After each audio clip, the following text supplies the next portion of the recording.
شمالی کوریا اور ایران یہ وہ ممالک ہیں جو کہ امریکہ کی ہٹ لسٹ پر رہتے ہیں۔ شمالی کوریا پہ امریکہ نے جتنی مرضی سخت پابندیاں لگا دی ہوں لیکن وہ آج تک اپنے مقصد سے 1 انچ بھی پیچھے نہیں ہٹے۔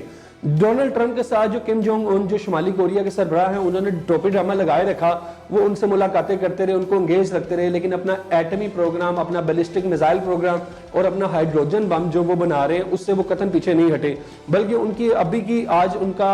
بیان آیا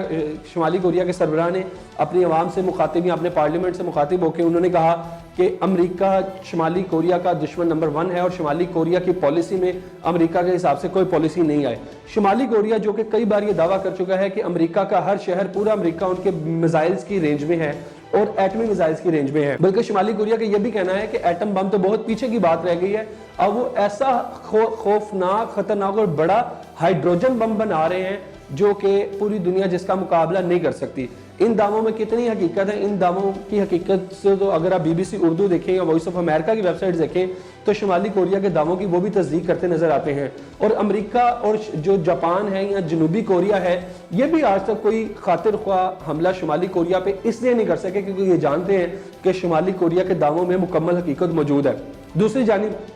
شمالی کوریا کی اکانومی اس ٹائم بہت برے حالات میں، سیلاب آیا، ان کی فصلیں تباہ ہو گئی،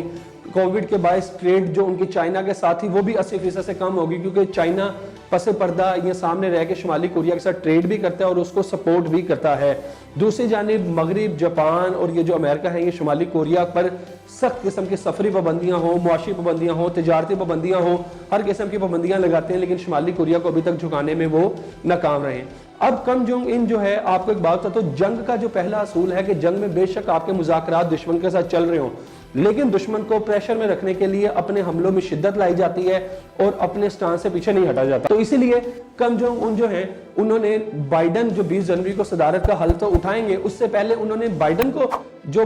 پریشر میں لانے کے لیے یہ بیان جاری کیا ہے کہ شمالی کوریا اپنے ایٹم بم ہوں، ہائیڈروجن بم ہوں، اپنے میزائل ہوں، اپنی ایٹمی آبدوزیں ہوں، ان کی تیاری کے بہت قریب پہنچ چکا ہے، بلکہ تیاری کر بھی چکا ہے، اور امریکہ کو وہ اپنا دشمن نمبر 1 سمجھتا ہے اور پورا امریکہ شمالی کوریا کی ہٹ لسٹ پہ ہے۔ یہ تھا کم جونگ ان کا تاش کا پتہ جو انہوں نے پھینکا۔ اب دیکھتے ہیں کہ جو بائیڈن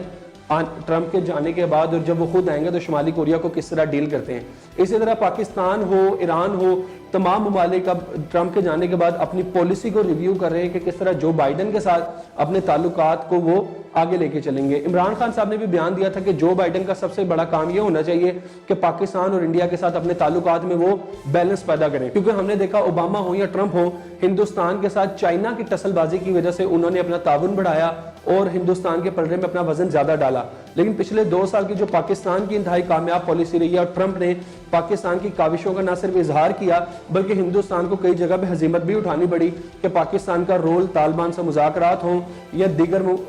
معاملات، امریکہ پاکستان کی اہمیت کو سمجھتا ہے۔ اس لیے پاکستان کو بھی چاہیے کہ جو 2 سال انتظار کر کے بائیڈن کو اس بات کا احساس دلانا ہے، ابھی سے امریکہ میں جو لوبسٹ ہیں، جو اپنی پالیسی ساز ہیں، ان کو اس بات پہ ایکٹیو کر دیں کہ جو بائیڈن پاکستان اور انڈیا کے ساتھ اپنے تعلقات میں توازن پیدا کریں۔ اور باقی پاکستان کی اکانومی الحمدللہ اچھی جا رہی ہے اور ہندوستان جو اپنے جو اندرونی معاملات سے توجہ ہٹانے کے لیے پاکستان کے خلاف جو اشتعال انگیزی کرتا ہے وہ زیادہ تر ویسے ہی نہیں چلے گی۔ تو بات تھی شمالی کوریا کی، شمالی کوریا نے جو امریکہ کو پیغام دیا، اب دیکھتے ہیں کہ جو بائیڈن اس کا جواب کس طرح سے دیتے ہیں۔ مجھے آج کے بلاگ کے ساتھ پھر سے اجازت دیجیے، اللہ حافظ۔